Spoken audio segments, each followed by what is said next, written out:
parte do seu portfólio para você entrar num processo, né, de incubação de empresas, um processo realmente de você conseguir um fund, onde fazer um pitch. A gente já falou um pouquinho sobre pitch, né? Falou um pouquinho sobre negócio, falou um pouquinho sobre como, né, conseguir, né, sobre o que você precisava para você poder trabalhar fora, né? Sendo remotamente, estando aqui do Brasil, como fazer essas coisas. Ou a gente vai falar sobre plano de negócio e depois eu vou falar sobre padrões de projeto. Eu vou conversar um pouquinho para vocês sobre padrões de projeto, mostrar alguns exemplos, sugerir alguma bibliografia para vocês, que eu li durante esse final de semana, então acho que pode ser bem legal de vocês darem uma olhada, tá bom? Então, tipo assim, o que é um plano de negócios, né? Um plano de negócio nada mais é do que uma ferramenta que vai funcionar como um guia para você planejar o seu empreendimento, né? Uma ação mercadológica qualquer ou uma ampliação de uma unidade de negócio. Ou seja, o plano de negócios é algo que você constantemente vai precisar fazer ao longo do teu negócio, ao longo do teu projeto, né? Ele vai ajudar a mapear os objetivos e os passos a serem dados, né, no teu negócio, no teu objetivo, né, final, né? E conforme ele precisa ser o tempo todo revisto, né, para que a gente possa estar, né, lidando, tá bom? Então, você precisa entender, a primeira coisa que você precisa fazer para você ter um plano de negócio é definir um modelo de negócio. Então, antes de eu escrever o plano do negócio, eu preciso ter certeza, né, no modelo que eu estou apostando. Cláudio, o que isso quer dizer? Eu preciso saber o seguinte, cara, o que eu estou fazendo? Né? O que eu estou vendendo? Né? Porque o que mais acontece, galera, tipo assim, por exemplo, você vai participar de um pitch para avaliar, você vai querer ver uma empresa, você vai querer ver um negócio, e aí o cara diz o seguinte, o cara tem uma ótima ideia sobre como solucionar um problema. Isso é muito comum quem vem da academia, entendeu? Tem uma ótima ideia de como solucionar um problema, mas ele não tem um negócio. O que é ter um negócio?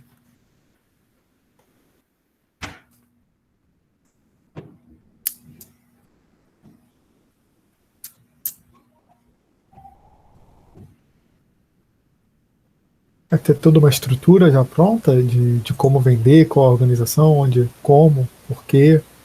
O negócio é como ganhar dinheiro. Ok. Assim, às vezes você vai ter uma reunião, você vai ter uma ideia, mas você não sabe como transformar essa ideia em dinheiro. E, na verdade, essa é a coisa mais comum que acontece, Pedro.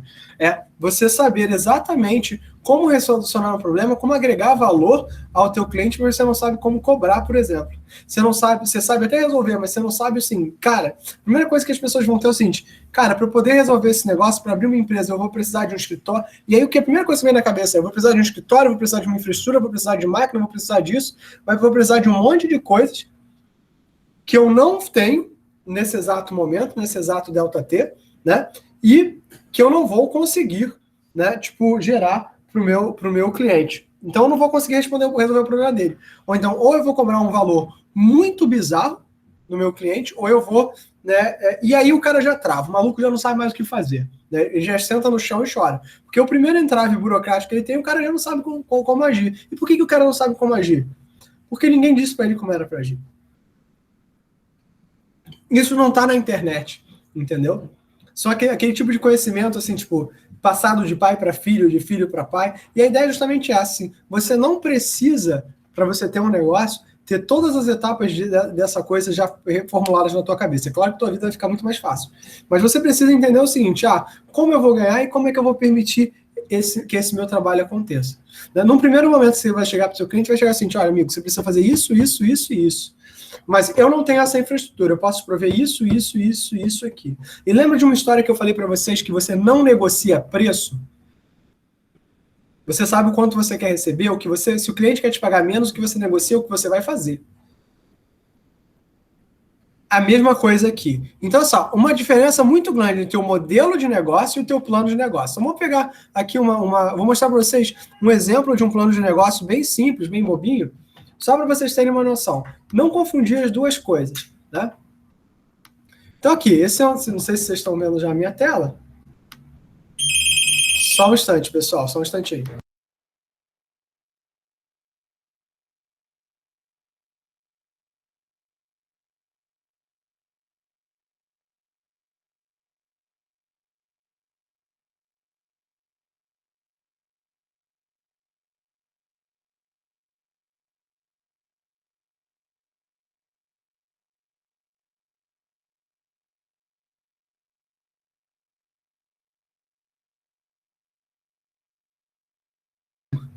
Oi, pessoal. Então, desculpa, pessoal, recebi uma ligaçãozinha e aí eu fui ver o que era. Então, assim, o que é um plano de negócio? Primeiro, quem são os meus... Isso aqui é um plano de negócio, por exemplo, de uma empresa de computação. Né? Então, assim, quem são meus parceiros? É o fabricante de firewall, o fabricante de antivírus, fabricante de anti-spam, distribuidor de produtos. Né? Por exemplo, que você quer vender algum produto.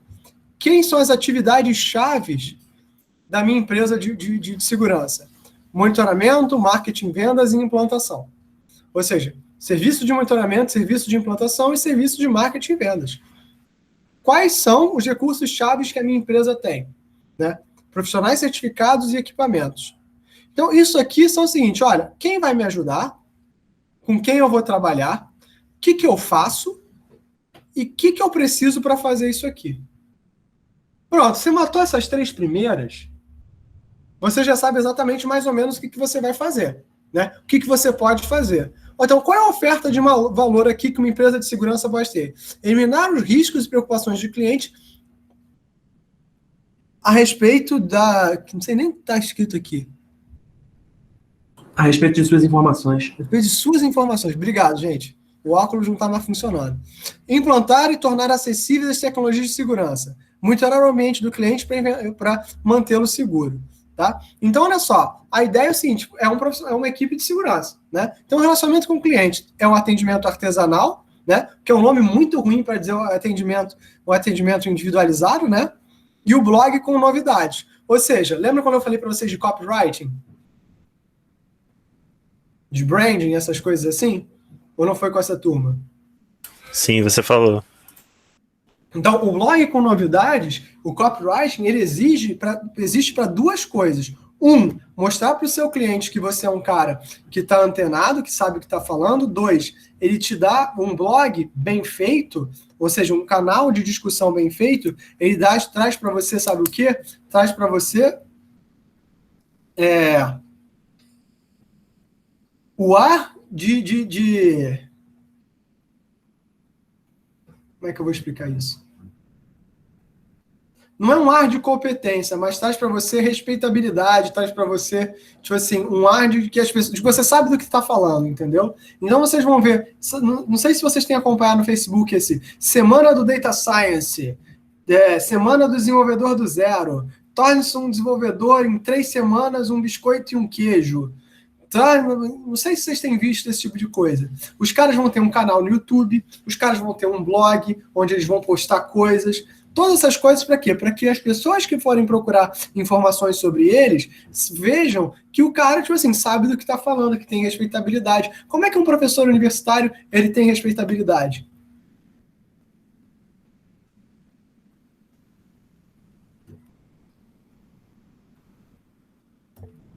Só pela existência, Artigos né? publicados? Lattes, pelo doutorado, né? Palestras que o cara deu, esse tipo de coisa. A gente usa o Lattes do cara, né? Então, olha só, quando o cara não tem essas coisas, por exemplo, assim, o que uma empresa faz? Ela contrata muitos desses profissionais, né? Então, por exemplo, assim, o Facebook, o que ele faz? Ele foi lá na New York University e contratou geral. Contratou um monte de gente. Pronto, resolvido. Eles têm agora uma equipe que, além de capacitada, tipo assim, muito bem conceituada. Pronto, resolvido. Então, assim, quais são os canais de venda? E aí entra o seguinte, então, essas são as coisas que você precisou de dinheiro para fazer isso aqui? Para listar essas paradas? Concorda que isso aqui podia ser a empresa do eu sozinho? Eu ouvi uma vez um truque de um maluco que ele trabalhava em casa com uma empresa de consultoria. E ele não era levado muito a sério, né? Porque ele sempre respondia do mesmo e-mail, né? Então, digamos que a empresa do cara fosse HC, né? Então, o site dele fosse hc.com, só chutando. O cara criou um e-mail, vendas@hc.com, marketing@hc.com, research@hc.com.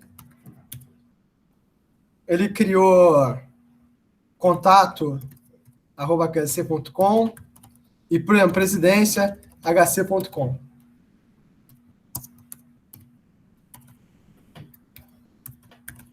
E as vendas dele duplicaram.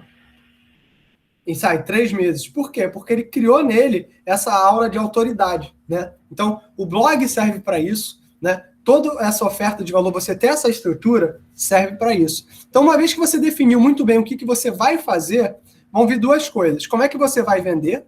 Por quais são os seus canais de venda? Né? Quem são os segmentos de clientes? Né? E aí vem o seguinte, você quer ver uma coisa interessante sobre os canais de venda? Né? O cara falou assim, força de vendas presencial. A gente sabe que hoje em dia força de vendas presencial talvez não faça muito sentido na sociedade que a gente vive. Né? Por telefone, cara, não, se você me liga, eu já fico puto. Né? Se você me liga, eu já fico chateado. Já quero que você morra. Né? Mas tudo bem, beleza. E online? Online, a gente está vendendo online. Né? Então, né, vender online é um passo. Então, por exemplo, eu vi um curso de uma menina que vendia um curso de copywriting. O que ela fazia? Ela pagava anúncios patrocinados no Facebook. Funcionou para ela? Funcionou para ela. Resolveu o problema dela? Resolveu o problema dela. E de quem que o anúncio tem que resolver? O anúncio tem que resolver o problema de quem está, né? De quem está, de quem está buscando, entendeu? Então não adianta, assim, o anúncio tem que servir para te resolver, né? Os segmentos do cliente do cara, empresas de serviço de advocacia, contabilidade, engenharia, publicidade, ou seja, empresas externas, empresas no mesmo estado da nossa, assim, e responsáveis por TI ou dono da empresa. Ou seja, o segmento dos clientes do cara são empresas que não têm TI como foco central, né? Mas que estão no mesmo estado dele para ele poder fazer a implantação, né? E que, né, ele possa entrar em contato com o pessoal, com o cara de TI ou com o dono da empresa para poder fazer a venda, né? Ou seja, né, ele delimitou bem quem era o segmento de clientes dele. Né? Estrutura de custos. Produtos de terceiro, ou seja, esses fabricantes que ele listou acima. Não consigo ler impostos, contas e impostos, é isso? Quem tem uma visão melhor que a minha, por favor? Parece constas, mas acho que são contas, sim. Contas e impostos, salários e estrutura física. Tá? E aí eu vou dizer para vocês, uma das formas que você tem de economizar na estrutura física ou é uma incubadora de empresas ou é um espaço de coworking, principalmente se você é uma firma ou de consultoria ou então de desenvolvimento. Né? Eu sempre recomendo que mesmo que vocês resolvam ser uma software house, né, que vocês, na verdade, né, consigam, tenham uma sala de coworking para receber os clientes de vocês, tenham uma sala de coworking para vocês poderem fazer reuniões tipicamente, né? E um espaço que vocês possam lá estar contratando para trabalhar, mesmo que vocês prefiram trabalhar de casa, o que também é muito saudável. E as fontes de receita são os projetos de implantação, a mensalidade pelo monitoramento e a margem sobre uma venda na tecnologia de terceiros. Ou seja, ele aqui delimitou muito bem o que era a estrutura de custos dele, quais eram as fontes de receita e o segmento de clientes dele. Agora, esse é um negócio que vai crescer muito? Eu não acho que talvez não. Acho que talvez ele tenha que ampliar o espectro de ofertas. Mas é uma boa oferta para quem está começando. Então, o cara está aqui vendendo o quê? Está vendendo um serviço, né? Um serviço de segurança. Então, isso aqui é um modelo de negócio do cara. Tá? Isso aqui é um modelo de negócio do Candão. Tá? Depois eu vou até passar isso aqui para vocês. Alguém, pelo amor de Deus, me lembra de passar. Isso aqui é o modelo de negócio do cara. O plano de negócio, ele começa pelo modelo de negócios. Né? Mas o plano de negócio vai ter uma série de elementos. Bom, vai ter o sumário executivo, vai ter uma descrição da empresa, vai ter um documento, vai ter um plano operacional, uma análise do mercado, um planejamento e estratégia, plano de marketing, plano financeiro e algumas conclusões. O plano de negócio é um documento muito extenso, detalhando o empreendimento existente ou o que está sendo construído. Né? O objetivo é que uma pessoa de fora da organização, como investidor, consiga entender 100% através da leitura. Né? Como é que você testa um plano de negócio? Você vende, você faz um MVP. É por isso que a gente fala tanto assim que vocês têm que fazer um produtinho. Porque a única forma que vocês têm de testar um plano de negócio é fazendo uma venda. Se você quer montar um e-commerce para vender roupas para cachorro, você monta a porcaria do e-commerce. Você já vendeu? Ou então, assim, a pergunta deve ser sempre o seguinte, assim, por que você vai investir em algo que você não tem, né, por exemplo, conhecimento? Então, por exemplo, assim, imagina o seguinte, vocês que são de computação, né? A maior parte de vocês aqui é de computação ou tem interesse em computação. O que vocês sabem fazer?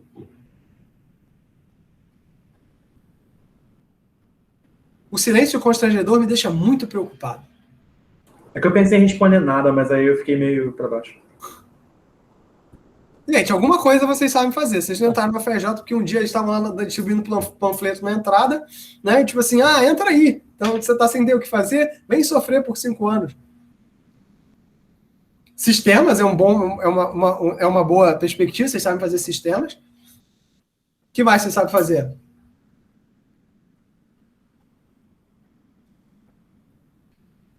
A gente tenta programar, né? Você que diz que a gente não sabe programar. A gente acha que sabe.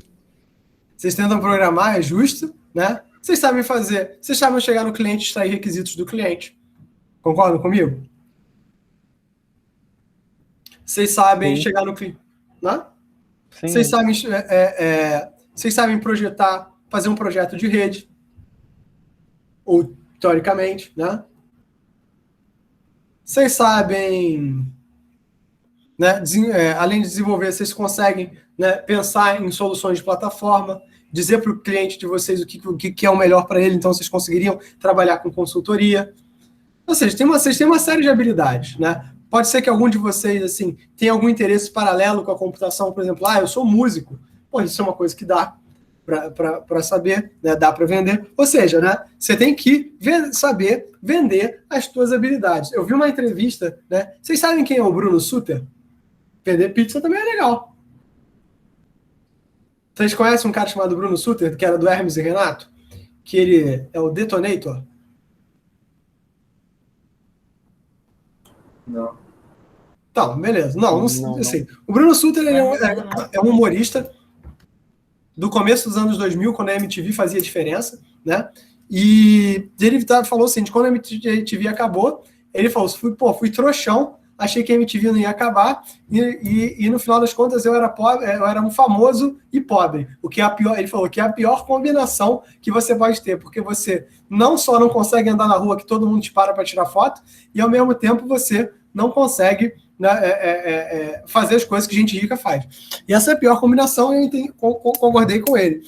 E aí ele estava dando a entrevista e estava falando o seguinte, cara, eu aprendi nessa fase da minha vida que para ser um artista independente, eu ia ter que saber vender, né? Então eu digo para vocês, uma das coisas mais importantes que vocês, como pessoas que querem abrir um negócio, precisam aprender a vender. Então, assim, o que é importante, né? O que é um plano, né, de negócio? Um plano de negócio é um documento que vai fazer você vender a sua empresa, vender a sua ideia, vender a sua ideia como algo que é viável. Então, a primeira coisa que eu acho que vocês têm que pensar, por exemplo, assim, são fazer o trabalho de vocês com um tema. Será que esse tema que vocês estão fazendo, ele é vendável? Cara, eu vou dizer para vocês, um dos melhores produtos que eu vi sendo vendidos era de uns meninos que estavam fazendo Comp 2 comigo, e os caras montaram um projetinho para um determinado segmento de negócio, e eu falei, cara, muito legal, esse negócio aí deles vai dar para vender. Os caras sabem o que estão fazendo. E ficou bem bacana mesmo, né? Isso era um menino de Comp 2. Na verdade, não se chama Comp 2. Para SA se chama linguagem de programação, né? Que é tipo Comp 2. Tem que falar sobre orientação a objetos, esse tipo de coisa assim. Então, assim, é bacana? É bacana. Então, assim, eles fizeram esse modelo. Então, todos esses passos aqui, eu vou botar depois um blog para vocês, né? Então, o que é o sumário executivo? O sumário executivo, que é a primeira parte do seu plano de negócios, ele é um pequeno resumo do seu plano de negócios, que é cerca de uma página. Em geral, que todo mundo vai ler, tá? Quando você está participando de um processo de incubadora, a primeira coisa que você vai ler é o sumário executivo. Então, se ele não está bem escrito, você vai se ferrar. Então, ele é um pequeno resumo de cerca de uma página. Ele é a última seção do plano que você vai fazer, né? Porque você precisa do resto todo para poder fazer. E ele tem que ter melhor escrito. Para pensar, você tem que entender a cabeça de quem vai ler. Ou seja, você não pode fazer o mesmo sumário executivo para todo mundo. Né? Para cada lugar que você for, você tem que fazer um próximo cenário executivo. As pessoas já não têm tempo. Então, aquilo ali é que vai fazer... Tipo assim, eu falo o seguinte, né? Quando você está escolhendo um trabalho para revisar, em conferência, né, o que eu faço, como é que é a minha estratégia? Eu leio, em primeiro lugar, a introdução para entender o problema do cara. Se eu terminei a introdução e eu não sei o que o cara vai fazer, nem qual é o problema dele, esse já é um paper que eu digo assim, cara, esse cara não tem como passar. Eu não sei o que ele vai fazer. Cláudio, mas isso é muita maldade. Não é muita maldade, não. Isso é razoável. Você precisa entender o que as pessoas vão fazer e na introdução, na conclusão, eu preciso ter entendido o que ele de verdade fez e quais resultados ele tirou. O sumário executivo é a mesma coisa. Ao ler um sumário executivo de uma empresa, eu tenho que entender o seguinte, qual é a missão dela e como ela ganha dinheiro. Né? Não tem como um investidor investir numa empresa que não vai dar retorno. Isso é loucura, gente. Isso é loucura. O investidor não está ali para perder dinheiro. Vocês entendem o que eu estou falando? Faz sentido isso? Né? Porque se não fizer sentido, vocês me avisam. Claro, isso não está fazendo sentido. Né? Então, assim, o que você tem que focar no sumário executivo? Nas vitórias que você já teve até aqui, se o seu negócio já existe, né? E nas oportunidades de mercado que vão surgir com o teu negócio. Olha, estou sendo muito visionário, estou vendo aqui que tem um baita de um negócio, eu tenho um MVP já pronto, e se você der mole, semana que vem já está ganhando dinheiro. Você quer ver um negócio? Eu estava no primeiro Vacathon que eu participei, né? Que era aquele competição lá da vaca que eu falei para vocês, né? A equipe que fez o terceiro lugar, o que eles fizeram? Fizeram uma loja, um e-commerce de queijo artesanal que traçava a origem do queijo, contando a história do pequeno produtor de queijo. Né? Sabe como é que eles validam? Como é que eles... Assim, não tinha nada demais, era maneiro, mas não tinha nada demais. Sabe por que eles ganharam o terceiro lugar? Porque no dia assim, como foi uma semana de competição, eles terminaram o protótipo original do negócio dele, tipo, no terceiro dia, eram 5 dias na competição, e no dia que... E no quinto dia da competição, no dia que a gente estava apresentando, né, as nossas propostas, eles falaram, a gente já ganhou R$400.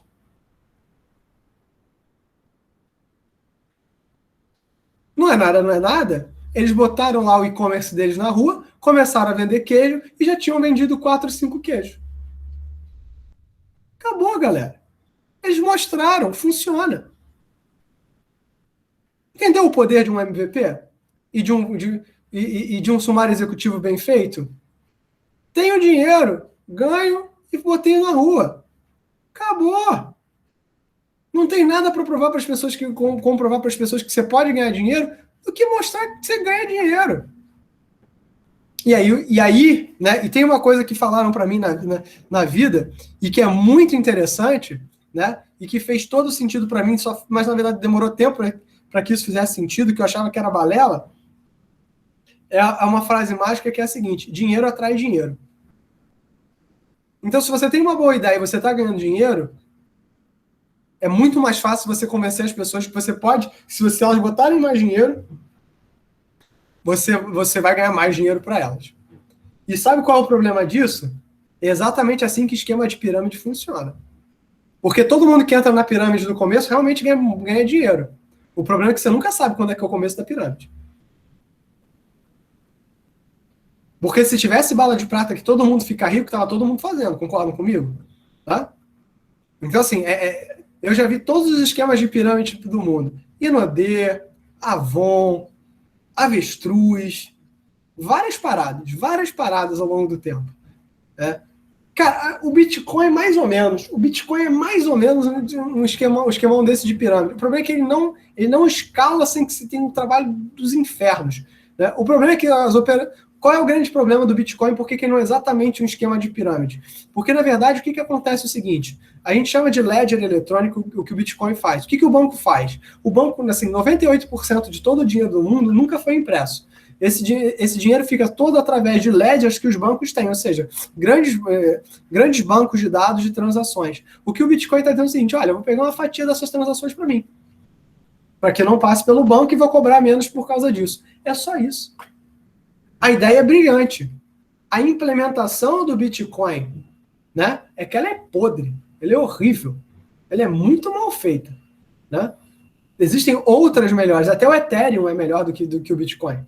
Né? Mas ele foi o primeiro que chegou. Então, assim, ele é um problema, mas o conceito de criptomoeda, o conceito é muito bom, porque diz o seguinte: olha, o Ledger pode ser meu, por que o Ledger tem que ser de um banco? Ah, porque o banco tem confiança por causa de quê?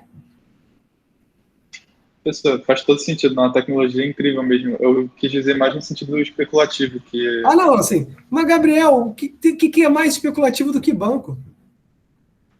É. Assim, tem uma coisa que uma vez eu ouvi Bolsa um de valores, economista talvez. dizer. Como é que é? Você perguntou o que é mais especulativo que o banco, bolsa de valores, talvez? Quem você acha que tem os ativos da Bolsa de Valores? Banco. Por que você acha que quando deu 2008, os primeiros caras que quebraram foram um banco? Quem é que tinha essas cartas todas de dívida aí? Banco. Aí você vai comprando cartas de dívida, carta de dívida. O que o banco faz? Ele manipula essas dívidas, né? Ele vai ganhando dinheiro em cima dessas coisas. Quando o cara diz não vou pagar, um cara não vou pagar é tranquilo. Quando o geral diz, galera, deu ruim, ninguém vai pagar. Acabou. Essa é a crise das hipotecas. Os Estados Unidos tá indo se ferrar por causa justamente da crise, né, da bolsa, da bolha universitária americana, né, onde a galera não vai conseguir pagar, né, os empréstimos que eles fizeram para cursar a universidade. Então, isso são problemas, entendeu? Então, essas são as paradas sinistras. Né? Então, é o seguinte, assim, por exemplo, se você tem uma bolha universitária nos Estados Unidos, qual é um negócio que talvez fosse bom, né, para gerar, tipo assim, emprego, né? O Google, o que o Google fez? O Google está criando a própria universidade do Google, né? Uma universidade gratuita, aberta, de longa distância, onde ele vai construir os próximos desenvolvedores do Google, oferta e demanda. Pega os melhores alunos da própria universidade e põe para trabalhar para o Google. Agora, o que ele vai ter? Vai ter uma escala de 100 mil desenvolvedores. Ele contrata 100, ele sabe que esses 100 são bons, porque ele está monitorando eles o tempo todo. Então você pega uns malucos cabeçudos lá da Índia, da China, pega os caras assim, bizarros, que estão direto, né? Que o negócio são deles entrar para o Google. Faz eles num processo seletivo, treina eles desde o começo para fazer tudo no formatinho do Google. Gente, coloca os servidores. O que é 100 mil pessoas assistindo vídeo para o Google, gente? Olha só como é que os caras são bons. A Amazon fez a mesma coisa. Mas se todas as empresas fizessem isso, não ia dar errado, porque você ia treinar uma porrada de gente para trabalhar na sua empresa, mas você não contrata 90% do pessoal que você treina? João, assim, ele continua sendo o Google. Ele vai continuar recebendo um bando de currículo bom. Agora, tem uma troca, né? E aquela coisa, eles estão acostumados com o conceito de alta rotatividade. Então, olha só, entendam as estratégias de negócio que as pessoas estão botando. Por exemplo, eu falei isso na aula passada para quem estava aqui na aula de redes. Não sei quantos de vocês fazem redes comigo, né? A Apple lançou na semana passada o iPad Pro deles com aquele processador Apple M1, que é o mesmo processador do MacBook Air. Aí o nego falou, caraca, que absurdo, esse processador é bizarro, para que precisa disso no iPad? Aí o Tim Cook deu a seguinte declaração, eu não preciso disso para as coisas que existem agora no iPad, eu preciso disso para as coisas que vão vir. Entende isso? Eu preciso disso para as coisas que vão vir. No caso do Google, se a bolha americana quebra e as pessoas não conseguem pagar para a faculdade, como é que o Google faz para trazer pessoas? Eles não podem ter só desenvolvedores estrangeiros no Google, então eu vou ter que dizer desenvolvedores americanos. Como é que eu gero a minha cota de americanos dentro do Google? Entenderam o problema? Entendam o problema, né, que cada uma dessas empresas tem. Então, assim, como é que vocês conseguem trabalhar com isso? Será que vocês conseguiriam, por exemplo, vou prover então um treinamento tipo Google, né? Por exemplo, um monte de escolas assim, de línguas online surgiram durante a pandemia. A galera que queria continuar estudando línguas, né, e durante a pandemia não podia estar cursando um curso tradicional. As escolas tradicionais foram para o online. Né? Mesmo isso aqui, né? Eu vou perguntar para vocês, né? Vocês estão fazendo um curso que é basicamente computação. Quantos de vocês estão morrendo de saudade para voltar para a UFRJ, pegar 3 horas de ônibus todo dia para ver alguém trabalhando com slide? Enquanto de vocês de lei de casa, né? Não. Eu pouco, na verdade. Eu um pouquinho. Não, tudo bem, vocês podem estar com falta dos colegas, com falta de socializar, de comer. Não é por isso, não. Porque eu lido melhor com um ambiente de sala de aula do que eu lido com um autoaprendizado em casa. Não, tudo bem, beleza. Existem algumas considerações, mas eu estou dizendo o seguinte, assim, muitos de vocês vão continuar a preferir, assim, trabalhar desse negócio, né, trabalhar nesse modelo. Né? Tipo assim, eu particularmente, eu prefiro dar aula presencial, que eu posso usar quadro, posso jogar coisa nos outros, assim, quem já fez aula comigo antes sabe, né? Gosto de jogar umas canetas, fazer umas dinâmicas, parece coisa de RH, mas é o que tem, né? Trabalhar em casa é bom, mas enfim, né? Mas muitos de vocês vão preferir esse modelo remoto, muitos de vocês talvez nem se readaptem, né? E como é que a gente mantém isso híbrido, né? Como é que eu faço com que essa coisa volte a rodar, né? Algumas empresas falaram, o Twitter falou, vai todo mundo ficar remoto para sempre. O Google falou, peraí, alguns ficam remotos, outros não. A USP e a UFSCar já falaram, a gente vai fazer esse negócio híbrido, né? Então imagina o seguinte, que eu gravasse a aula em tempo real e transmitisse isso via streaming para casa de vocês. Então, quem quer ir para a universidade, vai para a universidade, quem quer ficar de casa, fica de casa. Isso seria o melhor dos dois mundos. Concordam? Concordo. Você ia se adaptar? Eu? Sei lá, vou, por que não? Eu já gravava antes, João. A única diferença é que eu faria streaming ao invés de jogar no YouTube. É que não dá para jogar nas pessoas que estão remotas, né? Jogar caneta nas pessoas que estão remotas. Não dá para jogar ainda, né? Não dá para jogar ainda? Boa. Então, fez o sumário executivo, entendeu o teu modelo de negócio, tem que dizer quem é a empresa. Quem é a equipe? E aí que entra aquela questão da autoridade. Entendeu? Por que a gente contrata gente com nome de peso? Ou coloca na equipe gente com nome de peso? Para que as pessoas, quando elas olhem a equipe, saibam, pô, nessa equipe tem um professor da FRJ, nessa equipe tem esse cara que é famoso, nessa equipe tem esse maluco aí que fez isso não sei lá o quê, entendeu? Então, a equipe diz para onde você veio. Então, o que a galera chama do pedigree da equipe. Eu me lembro de um cara com quem eu estava falando, que ele estava me contando o plano de negócio da empresa dele e me cheirava a mutreta, né? Me cheirava a mutreta. Gente, sem sacanagem, me cheirava a mutreta. Aí o maluco ficou assim, falou o seguinte, não, mas o senhor não está confiando muito em mim, né? Não tô mesmo não. Aí falou, mas a nossa empresa tem pedigree. Eu virei para os caras assim, cara, tá, mas é que para mim não faz muita diferença o pedigree da sua empresa, entendeu? Porque eu não sou, né, empresário, nem estou atrás do dinheiro de vocês. Eu estou querendo entender a ideia do que vocês estão fazendo. E essa ideia parece meio furada. Os caras deram um jeito deles lá, né? Consertaram algumas coisas, mas foi interessante. Os caras eram os caras que sabiam falar, né? Outra coisa que vocês tinham que fazer logo depois é uma linha do tempo, né? Descrevendo a empresa, uma estrutura do plano da estrutura organizacional e o plano estratégico. E assim, né? O que isso quer dizer? Eu tenho que dizer qual é a missão da empresa, qual é a visão dessa empresa e quais são os valores, né? Então, você tem que mostrar que a tua visão e os valores da tua empresa são algo maior do que ganhar dinheiro, tá? Então, por exemplo, né? Um investidor não aposta numa empresa que não tem um diferencial. Então, a missão, a visão, os valores, né? São extremamente importantes, né? E aí eu vou deixar um outro link para vocês aqui, né? Sobre esse negócio aqui, para vocês lerem que isso aqui é um negócio que vocês precisam estar sempre cercados, né? E falar da estrutura da empresa.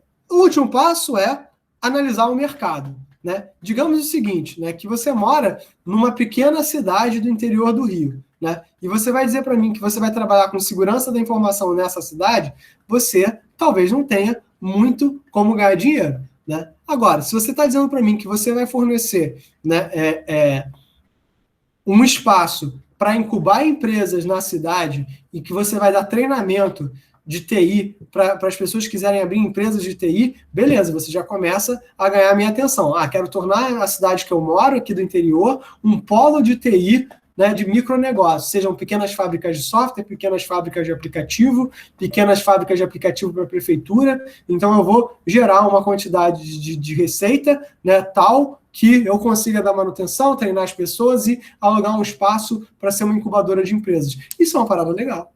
né? Isso começa a ser um negócio que tem resultado. Então você tem que analisar o mercado, e analisar o mercado é mais do que analisar os seus concorrentes. É analisar os seus concorrentes frente à geopolítica que você tem. Por que em geral as pessoas não entendem essa geopolítica? Porque, nego, todo mundo quer abrir empresa no Rio e São Paulo. Aí, pô, o Rio e São Paulo, eu tenho muitos concorrentes, mas o meu diferencial é tal. Tá, beleza. Mas e o resto da cidade como um todo? Eu não sei se vocês lembram, há uns anos atrás, que tinha uma cidade que era só totalmente digital, que era Barra do Piraí. Né? Barra do Piraí era uma cidade totalmente digital, né? Que que os telefones eram VoIP e que tinha Wi-Fi na cidade toda, que era um projeto piloto. Eu não sei nem se eles continuaram, espero que tenham, porque era um projeto muito legal, né? Mas, né, tipo assim, muitos negócios floresceram lá, mas eles não conseguiram expandir, porque eles não entenderam a geopolítica lá, do que Piraí podia ser, né, e para onde esses negócios tinham que ir. Então, assim, vocês têm que usar essa pandemia e esse período que vocês estão em casa para repensar o seguinte: como é que o meu serviço chega no meu cliente? Ou o que eu consigo fazer para o meu serviço chegar no meu cliente? Cara, o que Rappi e iFood, mesmo fazendo um serviço muito ruim de entrega, eles conseguiram lucrar, por quê? Porque eles proveram facilidade para a gente. Eu uso muito Rappi e iFood. Muito, muito, muito. Somos só 2 pessoas na minha casa, eu e minha esposa. Não, a quantidade de coisas que a gente compra não é tão grande para que faça diferença, entendeu? Uma diferença enorme. Claro que é mais caro Rappi, por exemplo. Mas, por exemplo, a gente compra uma refeição no iFood, dependendo da refeição, dura pra gente, tipo, almoço e janta. Então, você compra uma refeição de R$30, vai durar, tipo, almoço e janta, como se desse R$15 para cada refeição. Gente, pô, às vezes, tá bom. Então, assim, essas são questões que acabam como é que será que eu estou lucrando? Agora, se você diz para mim, pro iFood, né, que o iFood vai ganhar uma porcentagem em cima da comida, ele vai se ferrar. Porque o restaurante vai ser que nem eu falei para vocês lá dessas plataformas de freelancing. O cara faz uma vez pela plataforma de freelancing e na segunda ele já dá um telefone, liga pra gente, serviço de entrega, entendeu? Então começa a ter umas diferenças aí, tá? Então, assim, escolher um mercado, né? Além de analisar a concorrência, você tem que analisar o tamanho do seu mercado e o lugar onde você está. E o plano de marketing, né? Como é que você vai compor o produto, para onde você vai vender e mostrar suas expectativas de futuro, né? Essa questão de expectativa de futuro e plano financeiro é uma coisa que vocês precisam calcular com muito cuidado. E eu vou falar sobre isso numa próxima ocasião, tá? Não, pode ser que ele cobre, mas não é uma fatia tão absurda como era, por exemplo, o Uber, que era tipo 25%. Era um valor até bastante razoável, Rodrigo. Não era um negócio assim absurdo. E é uma empresa que cresceu absurdamente durante a pandemia, porque ela popularizou, e né, tipo assim, você entra numa plataforma do iFood, o iFood já populariza o restaurante, tem vários restaurantes, por exemplo, que eu conheci por causa do iFood, né? Então, tem uma troca de valor aí bastante grande e bastante expressiva para vocês, tá? Eu vou colocar esse blog aqui também aqui para vocês do plano de negócio, tá aqui no chat. É de onde eu tirei vários dos exemplos que eu estou falando aqui hoje, né? E algumas coisas que são da minha vida. Então leiam, caso vocês queiram, né, dar continuidade a essa questão do negócio. É muito importante vocês terem um negócio muito bem, né, esquematizado, muito bem, né, demonstrado para vocês. Tá bom? Sobre esse plano de negócio, tem alguma dúvida, alguma coisa que vocês queiram perguntar, que vocês queiram saber, que vocês tenham curiosidade? Não, nada? Professor, Diga. o quão a sério uma empresa costuma levar, tipo, suas missões e seus valores? Porque, tipo, eu já vi a palestra da Shell que eles falam muito de sustentabilidade. Bastante. Sim. A missão e os valores, eles costumam ser levados bastante a sério, porque, na verdade, ele mostra, até, assim, cara, o que todo mundo parte do pressuposto? Que todo mundo quer ganhar dinheiro. Ninguém abre uma empresa para falir. Você concorda comigo? Sim. Entenda, ganhar dinheiro é diferente de ter lucro. Essa é uma discussão até um pouco pior, mas, por exemplo, o Uber não tem lucro, mas o Uber ganha dinheiro. Então, nenhuma empresa abre para não ganhar dinheiro. Qual o propósito de empresa não ter lucro nele? Cara, é só o seu custo ser maior do que você ganha.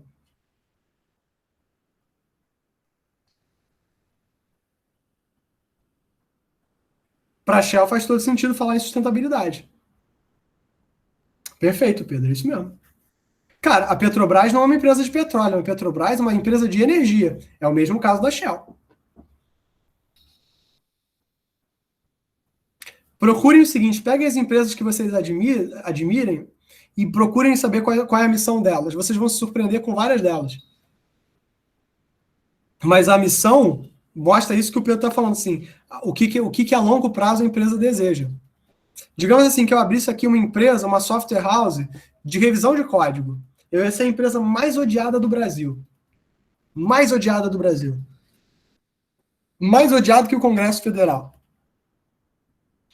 Cara, e a minha missão a longo prazo é fazer com que o Brasil se torne referência em qualidade de código, qualidade de software no mundo todo. Então, assim, essa é uma missão. Né? Então, você mostra um comprometimento. Né? Agora, como você vai fazer isso? Prestando consultoria de melhoria de qualidade, usando padrões como a MPS-BR, certificando empresas em padrões MPS-BR e CMMI. Né? Então, eu sou um preparador, sou um coach de padrões de projetos, sou um consultor que prepara a sua empresa para ser certificada MPS e CMMI. Cara, isso é muito legal. Isso é muito legal. Se isso é útil ou não é uma outra discussão, mas isso é muito legal. Tá claro qual é a missão da empresa. Entendeu? Isso é muito levado a sério, porque diz qual é o objetivo. Ganhar dinheiro todo mundo quer.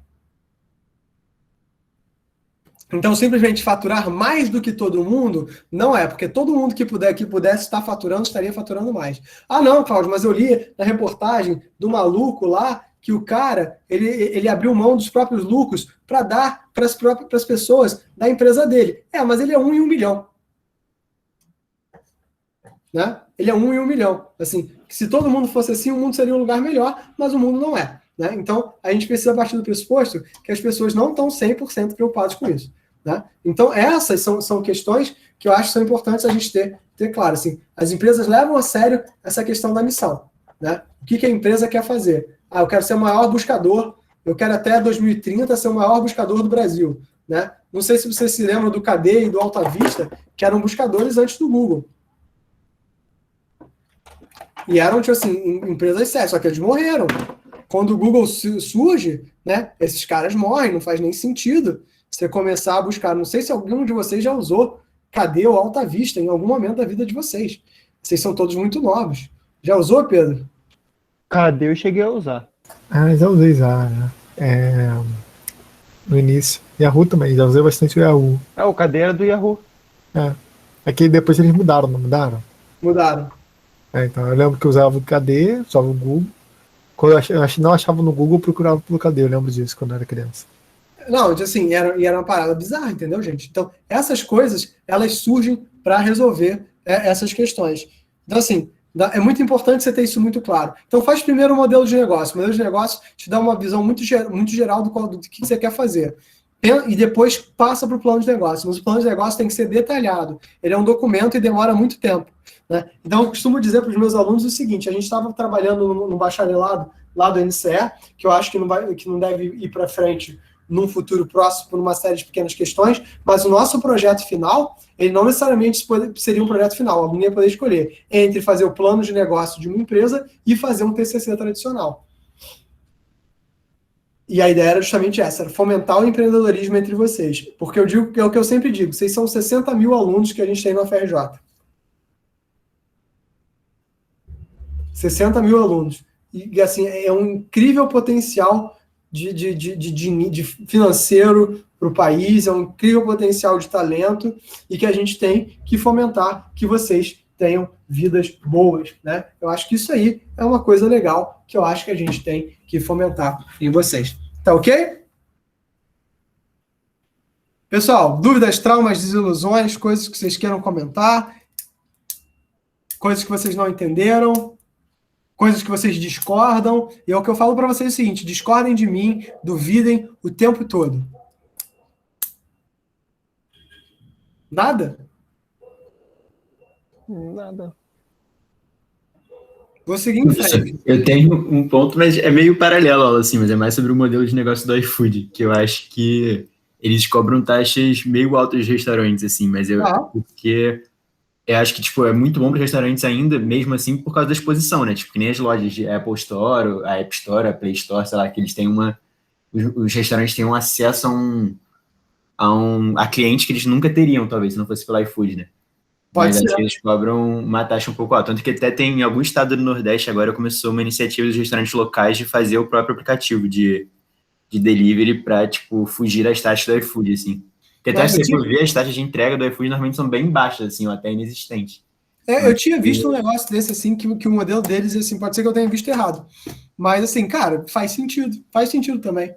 Porque, por exemplo, que nem eu falei para vocês, eu conheci vários restaurantes do iFood sem jamais, tipo assim, que eu jamais conheceria por outra forma. Tipo assim, hoje estou a fim de comer, sei lá, risoto. É coisa que eu não vou fazer em casa. Aí procuro no iFood uma risoteria, né? Cara, aí descobri uma risoteria que era em Botafogo. Cara, eu moro no Estácio. Eu jamais saberia que essa risoteria sequer existe se não fosse o iFood.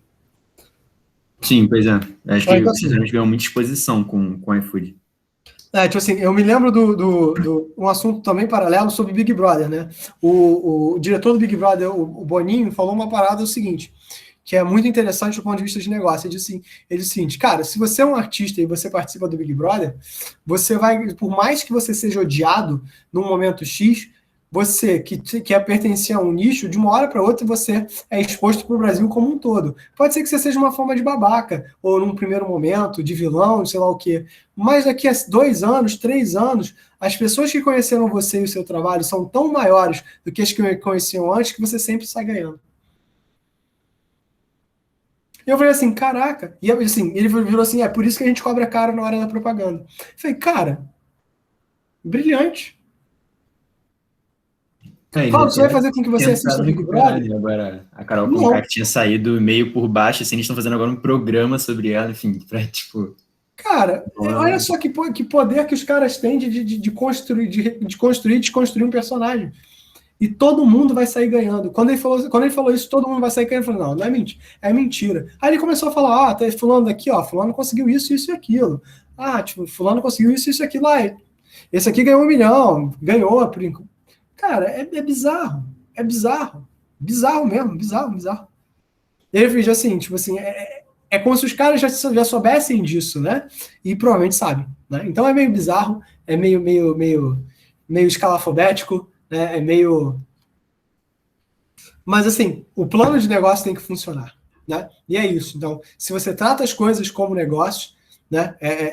E as empresas estão fazendo muito isso. Elas estão falando sobre o empreendedorismo dentro da empresa, né? Não estão falando mais de empreendedorismo, você vai empreender. Então, às vezes, você vai ser um funcionário de uma empresa gigante e vocês vão empreender dentro da empresa. A empresa vai dar poder para vocês se realizarem iniciativas dentro da empresa, né?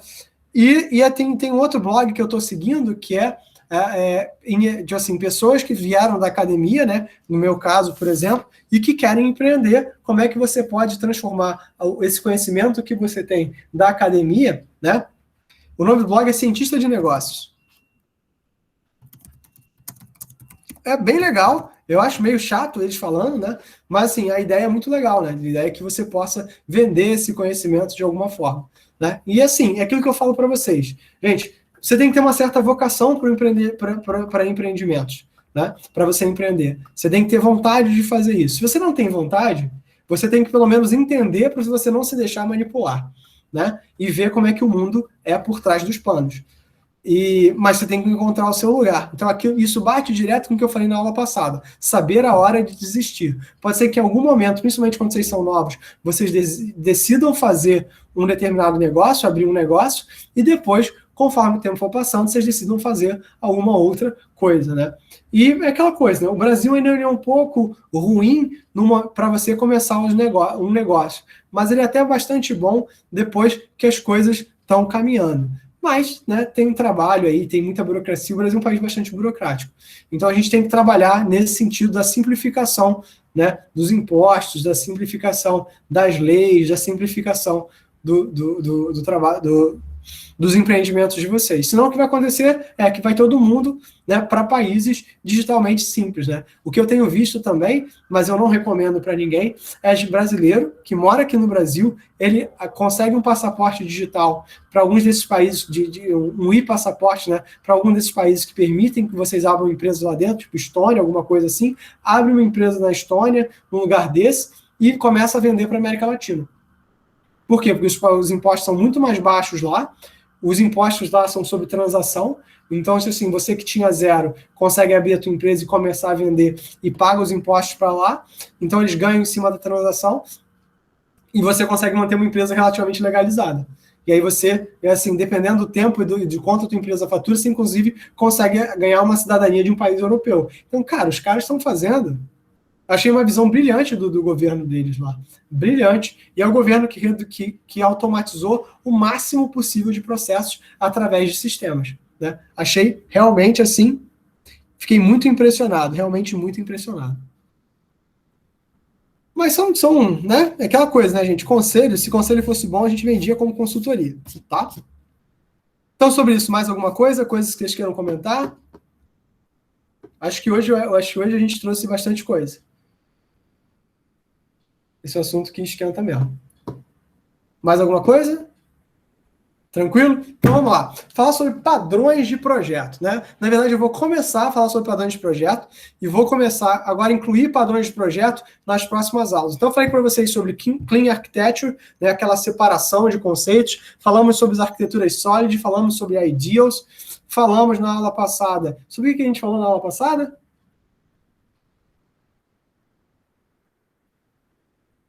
Alzheimer. Isso, Domain Driven Design, obrigado, João. E hoje a gente vai falar um pouquinho sobre Design Patterns. Cláudio, você vai falar sobre todos os patterns possíveis? Cara, não.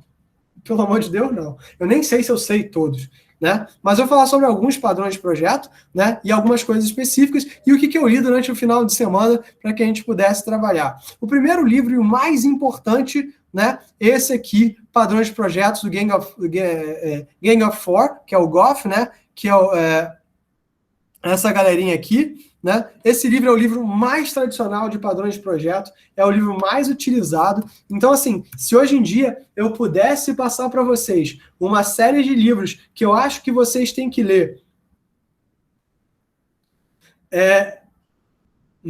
ao longo, né, da vida acadêmica de vocês, eu diria para vocês lerem o livro do Clean Code, Refactoring, o Clean Code, o Refactoring, o Domain Driven Design, né? E esse do padrões de projeto. Esses são livros que eu acho que eles fazem toda a diferença, né? Ou seja, o Clean Code pelo Robert C. Martin, o Refactoring pelo Martin Fowler e o Domain Driven Design pelo Eric Evans, além desse livro aqui do Padrões de Projeto, da Design Patterns. Se vocês lerem esses 4 livros, eu acho que vocês têm um ótimo começo de leitura para vocês saírem do ponto que vocês estão hoje como desenvolvedores e indo para o próximo. Cláudio, mas eu já sou um ótimo desenvolvedor. Eu falei, cara, beleza, que maravilha.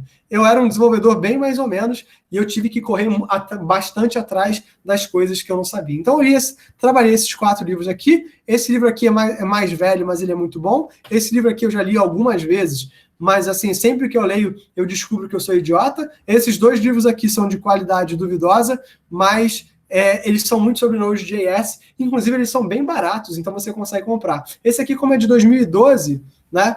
Vale a pena pela leitura, né? E ele tá 40 pratas, então até valeria a pena você comprar, mas assim, nossa, não é que livro maravilhoso, assim. Mas é legal. É bacana vocês verem, tá? Então, a primeira coisa que vocês têm que se perguntar é o seguinte: o que são Design Patterns? É uma forma para você estruturar o código da sua solução numa maneira que permita você ganhar alguma forma de benefício. Cláudio, mas que definição bosta, né? Então, um software design pattern, né, é uma solução reutilizável para um problema que vai comumente acontecer num dado contexto de design de software. Ou seja, é uma forma de eu garantir reusabilidade ou organização, né? Não é um código fechado, não é algo que pode ser, que está quebrado, né? É mais uma descrição, um template do que você deveria fazer, né, em várias situações, né? Os padrões estão tipicamente associados, né, a padrões de orientação a objeto, onde eu vou mostrar a relação e as interações entre classes e objetos, né? E o que é muito interessante de vocês verem e entenderem, né, é que esse negócio, normalmente os padrões de projeto originais desse livro do Design Patterns, né, eles foram pensados para C++. Né? Então, nem todo padrão funciona para toda a linguagem. Tá bom? E é por isso que vocês vão ver padrões de projeto em Java, padrões de projeto em Python, padrões de projeto em Node.js, mas como eles são padrões de comportamento, né, pode ser que vocês não tenham isso.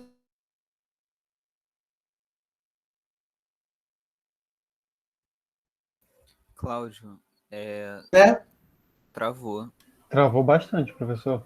Eu travei? Travei quando? Seu microfone foi completamente cortado por um segundo agora. Há um segundo agora?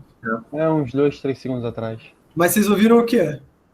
Cara, você estava falando dessa parte daí de que às vezes você consegue pegar, né, que às vezes é de JavaScript, às vezes é de C++, mas você pode... Você consegue pegar o comportamento de alguma dessas coisas e dar uma trocada, né? E tentar buscar utilizar, né? A gente vai ter alguns padrões de projetos que são específicos, né, como, por exemplo, padrões para visualização, para design seguro. Até quando a gente fala sobre design seguro, a gente pode ter uma aula sobre desenvolvimento seguro para eu falar um pouquinho sobre isso. Né? Patterns funcionais, um livro sobre patterns funcionais eu tenho para Lisp, Rodrigo, eu posso até mandar para você. Eu tenho um com Lisp, né, mas eu vi uma galera falando sobre design patterns para Elixir recentemente, né, mas foi um blog, foi de um professor lá da UTFPR, que o cara é muito bom de Elixir aqui no Brasil, mas eu posso mandar. Não sei se isso responde a tua pergunta. Mas, mano, não tem problema não. Deixa eu ver aqui. Adolfo, né? Elixir. Design. Adolfo.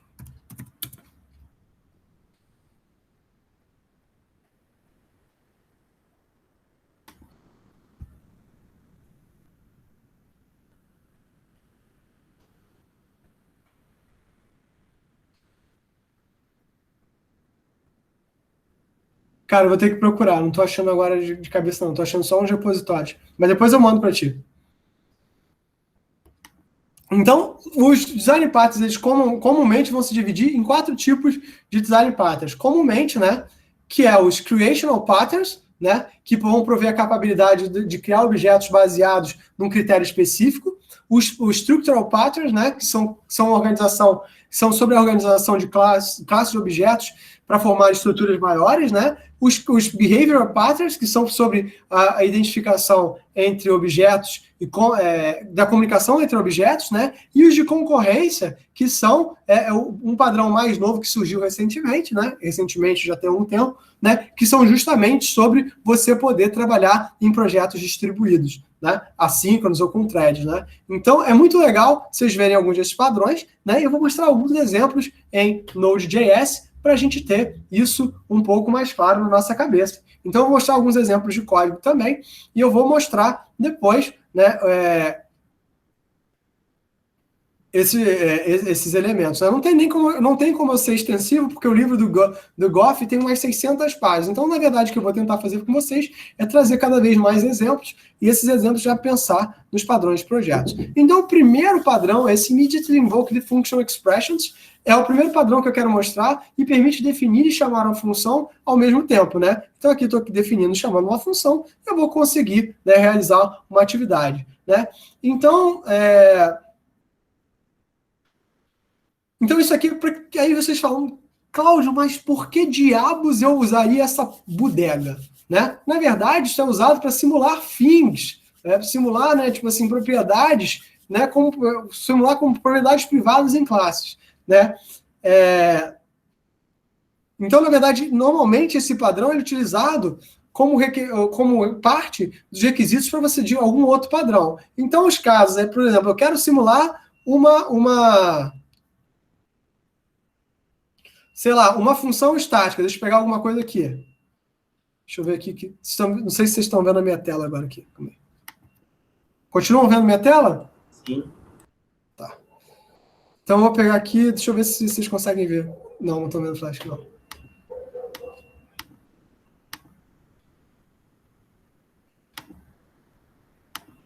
Olha, agora parou de apresentar. Não, sim, eu vou trocar outra coisa aqui.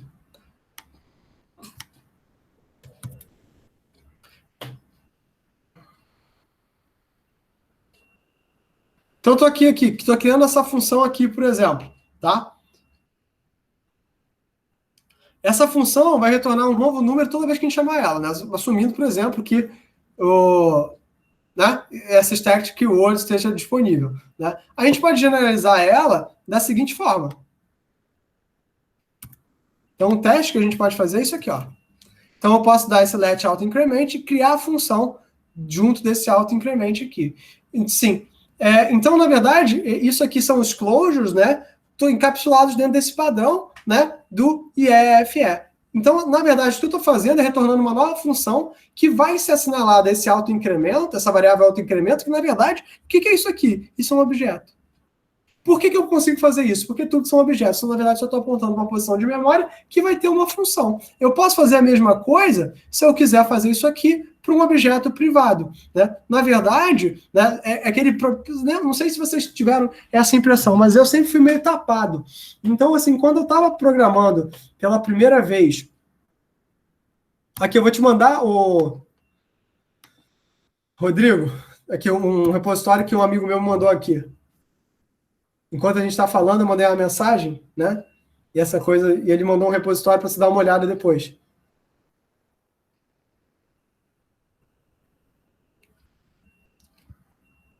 Mas não olhei o repositório, não. Então a culpa é do safado. Onde é que eu estava? Tá falando. Então, o programa, assim, quando eu comecei a programar orientado a objeto, eu tinha muita dificuldade com o conceito de privado, de público. Claro, mas tu é burro, eu era meio tapado, assim.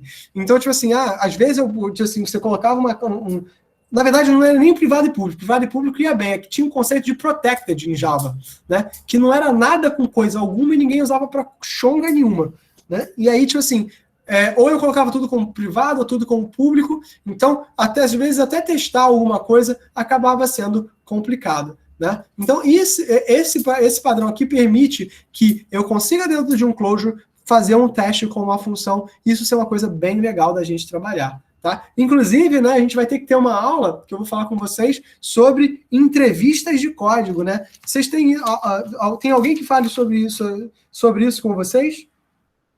Algum curso? Não. Pessoal, o que vocês estão aprendendo nessa universidade, meu Jesus? Circuitos elétricos. Mas tem cálculo pra caramba, né? Eu tô tentando aprender uma porrada de coisa, né? Agora conseguir já é outra história. Multiplicar a matriz na mão. Nossa, multiplicar a matriz na mão fez com que eu odiasse programação linear, Valentino. Nossa senhora.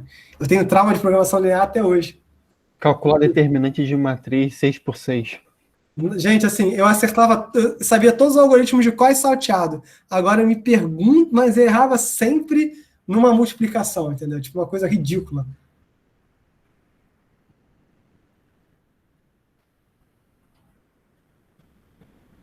Não, só, programação competitiva não tem nenhum problema, não. Né? Porque se você sabe programação competitiva, isso é super bem visto, né? Vocês já leram Cracking the Code Interview, não leram?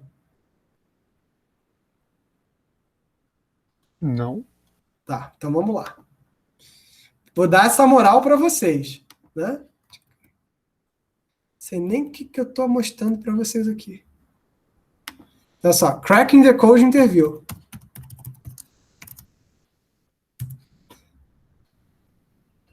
Esse livro é um livro velho, tá? Mas esse livro é maravilhoso. Cracking the Code Interview. Ele é o livro O que esse livro fala? Assim, gente, né? Ele fala sobre questões comuns de entrevistas de código, né?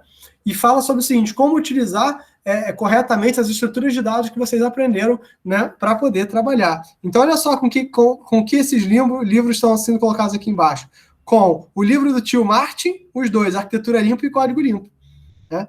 Então, olha só como ele está em boa companhia. Por quê? Porque isso aqui é a trinca de ouro de você, né, estar, né, lendo, se preparando para uma entrevista dos que chamam de FANG. Né? Ah, sim. O FANG, o que é o FANG? O FANG é o Facebook, a Amazon, Netflix, Google, e eu esqueci qual é a outra.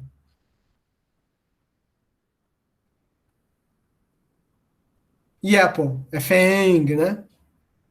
Mas assim, então leiam esse livro é maravilhoso, ele é muito legal, né? Tem vários cracking the code interview, mas esse livro aqui, né, é fantástico de vocês darem uma olhada, e o pessoal da maratona deveria ler também com bastante cuidado, tá bom? O outro pattern que eu quero trazer aqui para vocês, né, é o Factory Pattern, né? E o Factory é um dos padrões que eu acho mais interessante, né? Já que a gente consegue utilizar o Factory para dar uma limpada no código, então tem muito a ver com o que a gente estava falando sobre Clean Architecture. Na essência, ele vai permitir que a gente centralize a lógica de criação de objetos, né?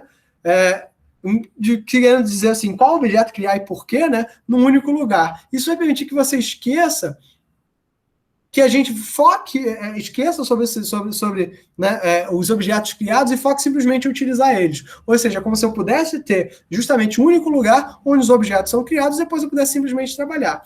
Então, como é que ele vai aparecer? Né? Então, isso aqui é um exemplo. Eu estou dando aqui Select Factory, né? Criando um novo objeto Employee Factory, estou dizendo aqui, dando os tipos, os employees, e criando diversos tipos de objeto aqui nesse Factory Create Employee. Então, assim, eu consigo, né,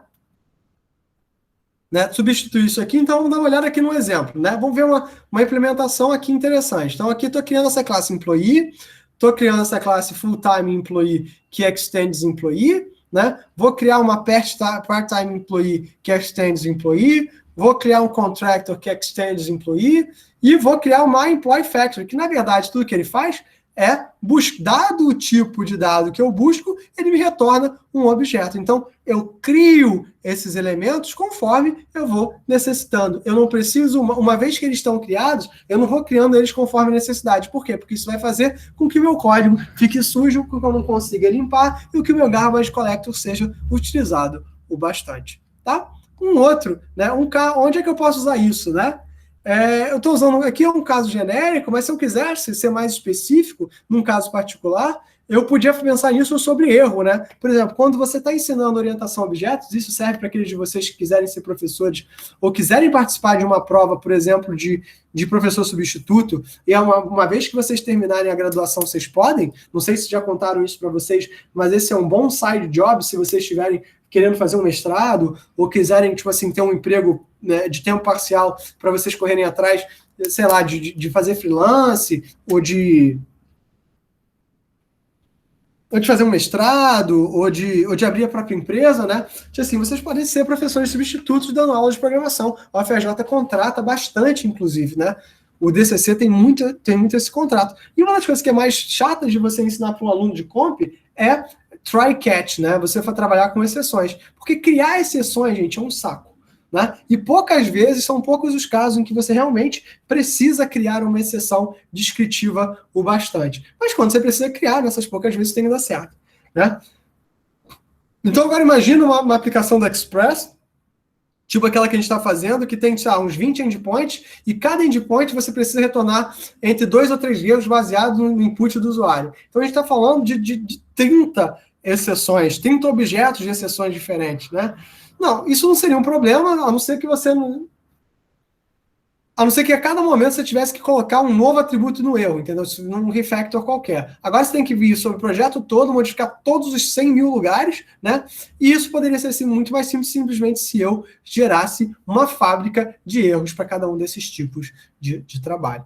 Então, assim, esse é um exemplo um pouco absurdo, um pouco extra, né? Mas você poderia pensar nisso, por exemplo, se você estivesse trabalhando com diferentes tipos de usuários, se você quisesse criar, por exemplo, popular um banco de dados com coletas que vêm de um sistema de cadastro em paralelo, né? Uma coisa tipo Rock in Rio, isso aqui também serve para isso, tá? Serviria até como uma fila na memória do teu buff, tá?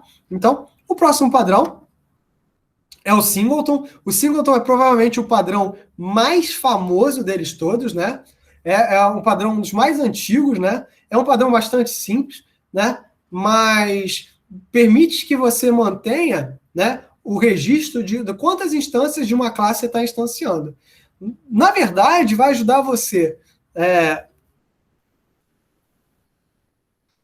usar, na verdade, uma única instância dessa mesma classe o tempo todo. Então, ele permite que você instancie um objeto uma única vez, então, usar esse mesmo objeto toda vez que você precisa, ao invés de criar um novo, sem manter um registro para isso, ou seja, poupando o seu garbage collector realmente de lixo, né? Então, como é que esse padrão se parece, né? Normalmente, em outras linguagens, né, em que não seja JavaScript, a gente vai implementar esse padrão usando uma única propriedade estática, onde que armazena a instância uma vez que ela existe. O problema é que, como foi mencionado, a gente não tem um acesso legal a variáveis estáticas no JavaScript. Então, a gente pode implementar isso de duas formas. Uma, ou a gente usa o ifs, que a gente viu lá em cima, né? Ou a gente vai, né, utilizar os módulos S6. Se a gente está usando o ECMA 6, né, a gente pode usar, criando, né, uma classe global, criando uma classe singleton usando uma variável local global, né? Só usando aquela variável global, né, gente? Pelo amor de Deus. Através disso, a gente pode exportar esse módulo, né, e rodar ele o tempo todo. Então, isso seria muito mais fácil de fazer. Então, aqui, ó, criei essa minha classe do singleton e aqui eu estou dando, né, jogando essa constante para poder utilizar, né? Então, confirmando que a gente consegue, dessa forma aqui, com esse console.log, se usar esse código aqui, confirmar que a gente está usando esse cara uma única vez, tá? Então, o caso de uso, estou tentando fazer uma implementação. Se eu precisar pensar que normalmente, se eu precisar pensar se eu quero uma implementação do singleton ou não, a resposta provavelmente é sim, né? Mas, na verdade, eu tenho que considerar uma coisa. Quantas instâncias da sua classe você realmente precisa? Tá? Se você realmente precisa, se a resposta é 2 ou mais, então é porque, né, singleton, pelo próprio nome já diz, não. Mas, por exemplo, pode ter momentos que você quer lidar com o acesso ao banco, né? E você precisa, tipo assim, ao invés de você criar o acesso ao banco várias vezes, toda vez que você quiser criar o acesso ao banco, você pode manter um caso do singleton e usar ele uma única vez. Então, se eu pensar dessa forma, né, pode ser uma ideia boa manter a conexão online viva o tempo todo e acessar ela ao longo do código através da sua classe do singleton, como é que é o caso aqui do DB. É particularmente interessante com o Mongoose, tá? E aí vocês poderiam estar trabalhando com isso. Ah, Cláudio, mas é sempre que eu quero utilizar a mesma classe de banco de dados? Não. Mas é uma ideia bacana, caso vocês queiram, né, trabalhar. Até aqui, pessoal, alguma coisa, algum trauma? Calma aí. E, gente, é o que eu perdi várias coisas aqui. O Django tem isso, né? O teste.py dele. Tem sim. O singleton é muito usado em programação para jogo também. A maioria dos meus menus ou inventários é em singleton. Porque, na verdade, você não quer chamar ele várias vezes. Né? É justamente isso, é perfeito. É esse posicionamento. Ele também é usado muito em coisas de que você trabalha com processamento paralelo distribuído, onde, na verdade, você quer só uma instância mesmo do cara que tá ouvindo, né? E ele tem que ser acessado diversas vezes. Então, o singleton ele é muito utilizado. Né? Ele é extremamente utilizado. Ele só não vai ser, tipo assim, o tempo todo, né? Ele só não serve para tudo, tá bom? Pessoal, dúvidas, traumas, desilusões, coisas que vocês queiram perguntar? Até aqui nada?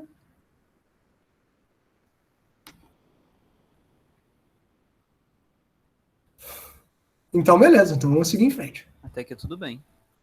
Perfeito. O outro padrão é o Observer, né?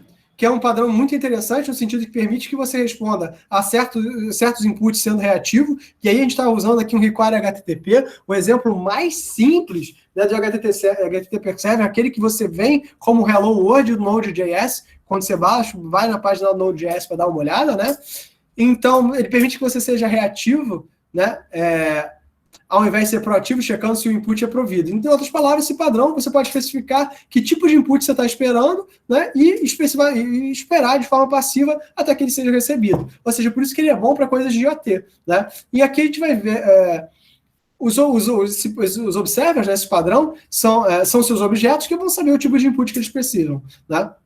O cara que está sendo observado, né, o observable, né, ele vai deixar que os observers saibam qual tipo de input, qual novo tipo de input está disponível, né? Realmente, nesse caso aqui, do padrão HTTP. Então, por exemplo, se eu venho aqui e crio uma classe observable, né, que vai ser, ou seja, o cara que está observado, né, agora a gente vai vai precisar agora, né,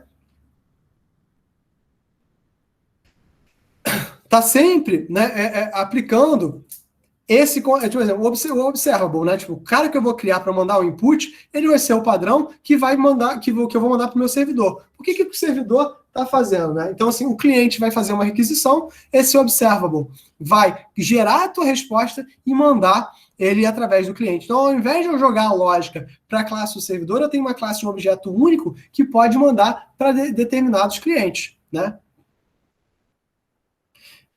Então, na verdade, né, esse padrão, né, é muito bom para eu lidar com coisas que são assíncronas, né? Como é o caso, realmente, como eu falei, de IoT. Sim, uma vez que a resposta ao estímulo externo que eu estou dando, né, ou seja, o meu input, pode ser sempre considerado um novo input, ou seja, eu estou lá ouvindo o tempo todo, estou recebendo as minhas requisições, e essas minhas requisições, elas voltam para ter. E o que a gente tem no Node.js, né, no caso de IoT, de forma geral, algo que não seja um fluxo constante de requisições assíncronas, né? Então, quando a gente pensa em MQTT, e essa é uma das coisas que a gente vai ter que ver ainda, né? E aí eu vou mostrar para vocês um vídeo, né, de um cara que um plugin do VS Code para substituir o Postman e afins. Então, calma aí, MQTT eu tenho que falar com vocês, REST eu tenho que falar com vocês, testes, programação segura.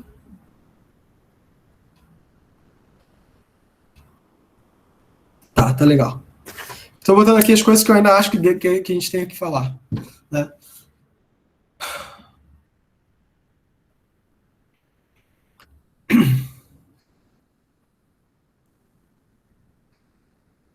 Então, eu vou ter isso com módulos HTTP, vou ter isso com módulos MQTT, vou ter coisas com WebSockets. Eu tenho que mostrar para vocês alguma aplicação de WebSockets.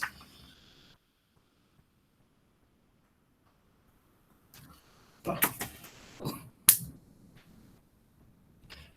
Então, com esse tipo de evento aqui, eu vou ser sempre esse tipo de trabalho, né? Então, toda vez que eu mudar na classe Observable, eu vou mudar dentro do meu servidor. O meu servidor vai ser mudado automaticamente. E isso acaba ajudando bastante nessa questão das chamadas, né, assíncronas.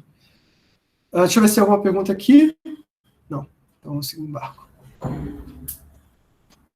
O último padrão que eu queria falar para vocês, que eu acho que é importante, né, dentro do Node.js, é o Chain of Responsibility, né, a cadeia de responsabilidade, que é um padrão que no Node.js a gente acaba utilizando mesmo sem saber. Por quê? Porque ele consiste na forma de estruturar o seu código de uma maneira que permita a gente desacoplar o envio de uma requisição do objeto que vai poder trabalhar essa requisição, né? Em outras palavras, tendo um objeto A mandando uma requisição R, né, a gente pode ter 3 diferentes objetos, R1, R2 R3, que vão receber essa requisição. Como é que o A pode saber qual ele deve mandar o R, para qual objeto ele tem que mandar o R? Então, o A tem que saber disso? Então, a resposta é, não, o A não tem que saber nada disso. Né? O A só tem que mandar a requisição dele. O A, esse objeto que eu estou mandando aqui, né, ele jamais, se um objeto emissor, ele não tem que saber para quem vai tomar conta da requisição. Ele tem que mandar a requisição, e aí isso se relaciona com o pattern anterior,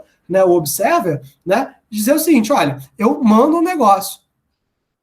Quem vai responder, o objeto a ser observado, o cara que vai receber essa mensagem assíncrona, né, deixa que o cara do outro lado decida, né? Então, na verdade, o Chain of Responsibility, se a gente pensar do ponto de vista de rede, é justamente aquela coisa do best effort. Eu vou fazer o melhor com a minha requisição, mas o meu receptor do outro lado é que tem que se virar, né? Então, aqui eu vou mandar... Essa aqui é uma implementação bem ridícula, né, do chain, essas duas partes aqui é a função de processamento de request, e aqui é a cadeia de responsabilidade propriamente dita, né? Que diz o seguinte, olha, dado R, se o R for um número, eu faço isso aqui. Se o R for um string, isso aqui. Se o R for um array, eu faço isso aqui. Então, se eu processar a minha request e jogar aqui, eu vou dizer o seguinte, olha, aqui é o meu processamento de request, é o que eu estou mandando. E esse chain aqui é o que eu quero que você venha fazer, né? Então, os usos de casos, né, mais importantes para isso aqui é, por exemplo, o caso do Express, né? O Express que virou, tipo assim, como é que eu trato o Express? O Express, para mim, ele está paralelo ao Flask no Python e ao... Ai, meu São Jesus. Fast API, né? Isso é muito paralelo para mim aos dois na forma como você escreve né? Então, na verdade, né, com esse padrão, com um padrão do Chain of Responsibility, que você está botando é uma Chain of Functions, de middles, né, que vão ser avaliados de acordo com o objeto, né? Ou seja, o que eu mostrei na primeira aula e que eu achava que era muito interessante da gente estar trabalhando e da gente estar pensando é sempre o seguinte, né? Não tem nada que um middleware faça, que um framework desses faça, que a gente não possa implementar na mão. Então, esse é o objetivo. O que eu quis mostrar para vocês é o seguinte, que por mais que a gente consiga fazer as coisas na mão, é muito importante, às vezes, a gente ter um middleware, um framework, porque torna a nossa vida muito mais fácil, né? Torna a nossa vida muito mais prática, né? Torna o nosso desenvolvimento muito rápido. É que eu gastei 4 aulas fazendo isso, talvez, numa próxima edição do curso, eu já traga esse negócio pronto e finja demência. Então, né, a ideia no Chain of Responsibility é que justamente isso aqui, olha só, se você está utilizando um determinado elemento,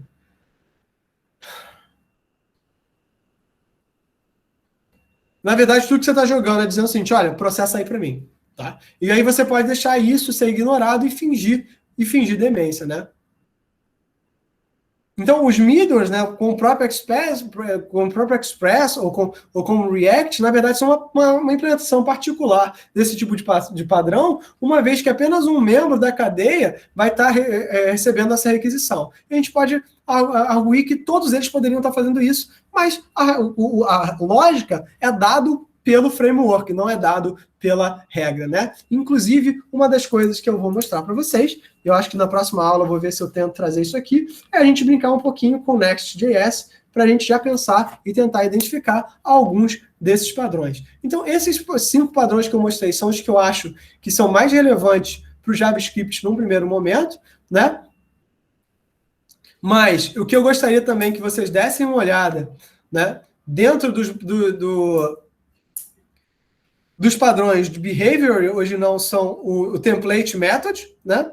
Que vale a pena vocês darem uma olhada, né? O decorator no structural, né? Mas o decorator a gente já tem várias implementações em várias linguagens, né?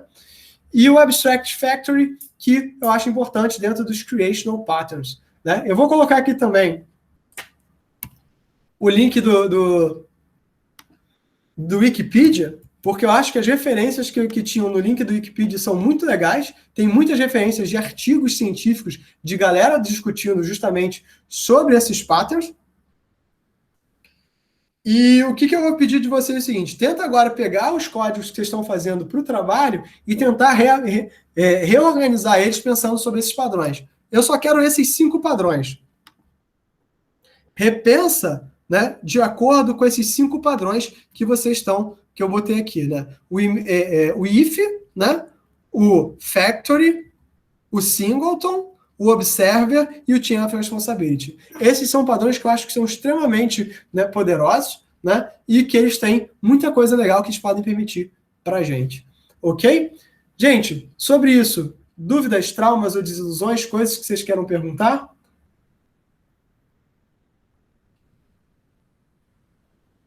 Vocês estão aí? Sim, tem gente digitando no chat também.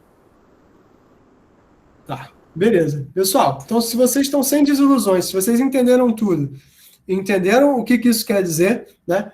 Por hoje vocês estão liberados. Vejo vocês na próxima quarta-feira. E aí, os temas que a gente ainda tem pela frente, alguns temas bons. Requisições MQTT e REST, então eu vou colocar um vídeo para vocês sobre um plugin do VS Code que eu passei a utilizar para checar as requisições REST, testes com JavaScript, né? Pirâmides de testes, programação segura, WebSockets, e eu devo falar um pouquinho sobre o Next.js, mas só porque eu estou com hype, tá? E aí, mostrar um exemplo para vocês, mas, na verdade, eu nem sei mais se eu mostro exemplos ou se eu simplesmente posto para vocês uns GitHubs com os códigos maneiros e deixo vocês em casa olhando esse tipo de coisa, tá bom? Mas acho que eu devo fazer isso. Acho que talvez eu ganhe mais. Tá bom? E qualquer coisa, né? Me mandem... Eu vou botar o código-fonte, né, o GitHub de um dos livros que eu coloquei lá no Classroom para vocês.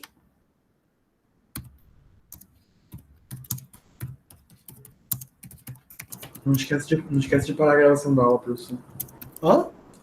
Não esquece de parar a gravação da aula também. Não, não vou parar, não. Tô aqui só dizendo para eles assim, porque aí, se tá gravado, eu consigo, né, tipo, eu sei que não posso vacilar com vocês. Então, assim, não me deem chance de vacilar, porque se tiver, eu vou acabar vacilando, tá bom? Eu vou botar as sugestões de livros também, pode deixar, fica tranquilo. Tá no meu Google Keep, porque eu ando anotando os livros, e aí vale a pena, os livros que eu acho que são legais de vocês lerem. Os links que você passou aqui hoje no chat também Não, mas aí vocês colocam lá para mim. Aí vocês mostram proatividade.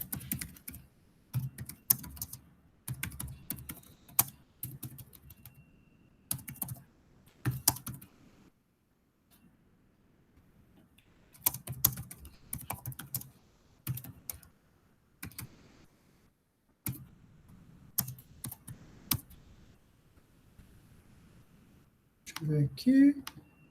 Firefox.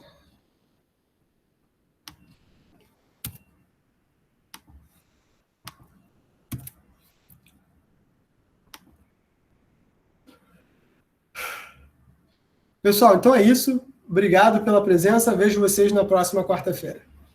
Professor, Diga.